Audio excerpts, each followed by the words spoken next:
A ver, piensen por un momento en los cimientos de casi 2000 años de pensamiento cristiano. No aparecieron de la nada, ¿verdad? Bueno, durante los primeros siglos, hubo un grupo de pensadores, de pastores y escritores que fueron literalmente los arquitectos que construyeron esas bases. Su influencia es tan grande que de hecho llega hasta hoy.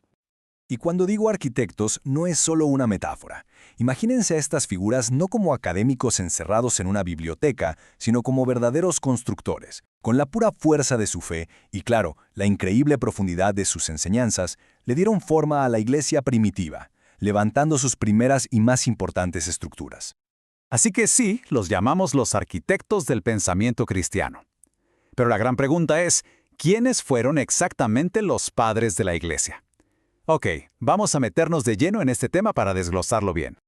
Bien, primero lo primero. Antes de hablar de las personas, hay que entender un poco la terminología, ¿no? Son como las herramientas que necesitamos para poder estudiarlos bien. Ok, término número 1, patrología. Suena complicado, pero es bastante simple.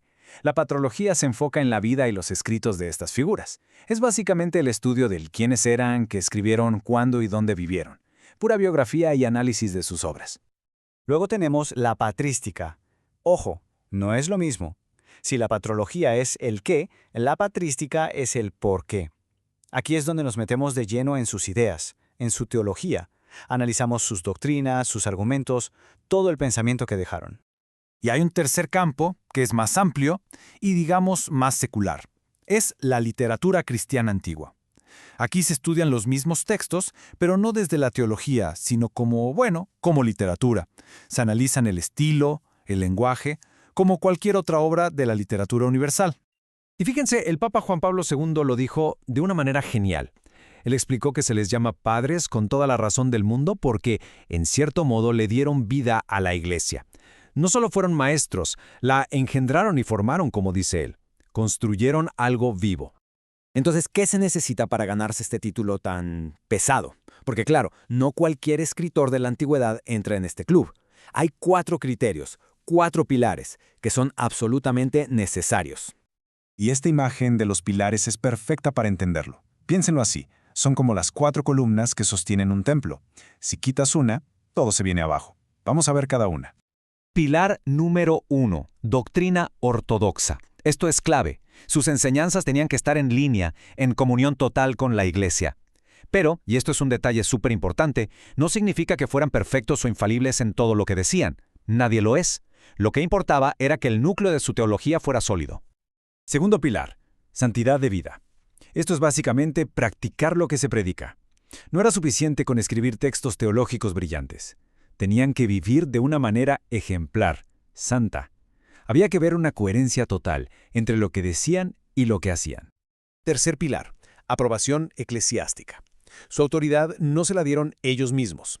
La Iglesia, ya sea con un reconocimiento oficial o simplemente por un consenso que se fue formando con el tiempo, aceptó y valoró su trabajo. Su estatus viene de la comunidad. Y el cuarto y último pilar, la antigüedad.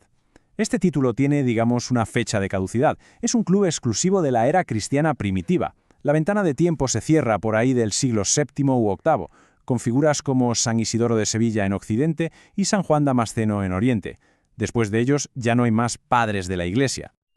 Ahora, una cosa fascinante es que estos hombres no estaban en una torre de marfil. ¡Para nada! Vivían inmersos en la cultura grecorromana, que era súper vibrante, pero a veces también muy hostil.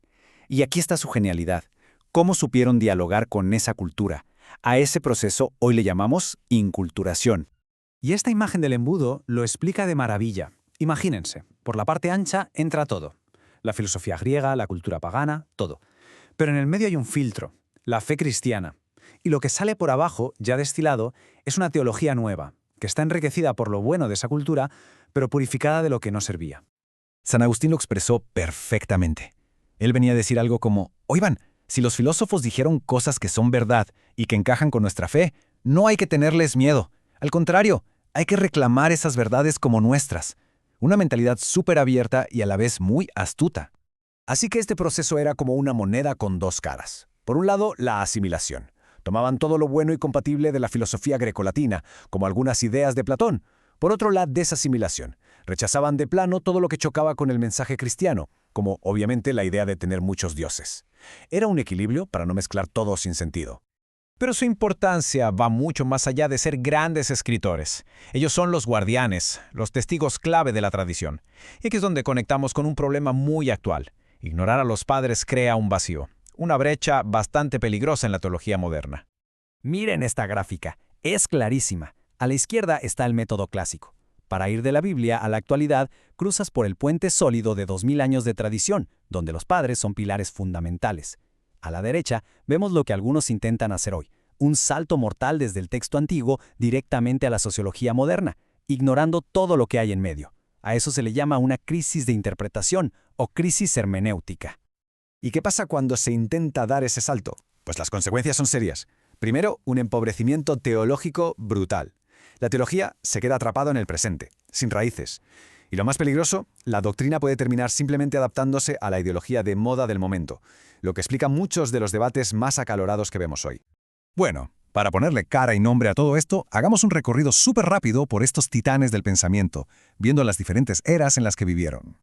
Todo empieza con los padres apostólicos, en los siglos I y II. Estos son los que conocieron a los apóstoles o a sus discípulos directos. Imagínense. Luego vienen los apologistas, que eran como los grandes defensores de la fe frente al Imperio Romano, usando la filosofía griega para argumentar. Más adelante, en los siglos III y IV, aparecen los gigantes de Alejandría, como Orígenes, superintelectuales, enfocados en Jesús como el Logos. Después, los sirios y capadocios, que se centraron más en el lado humano, el Jesús histórico. Y finalmente los latinos, que eran muy prácticos, enfocados en la moral, la ley, la administración, y ahí, claro, reina la figura inmensa de San Agustín. Ok, todo esto es historia fascinante, pero ¿y qué? ¿Por qué nos debería importar hoy?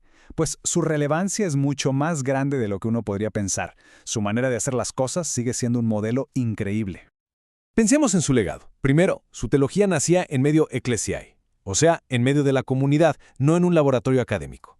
Estaba conectada con los problemas y las necesidades reales de la gente.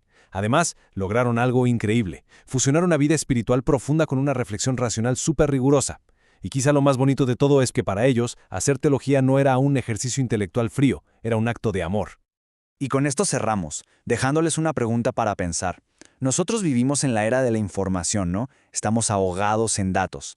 ¿Qué podemos aprender de una época que no buscaba la sabiduría como si fueran datos para coleccionar, sino como un camino para encontrar el amor? Ahí se las dejo.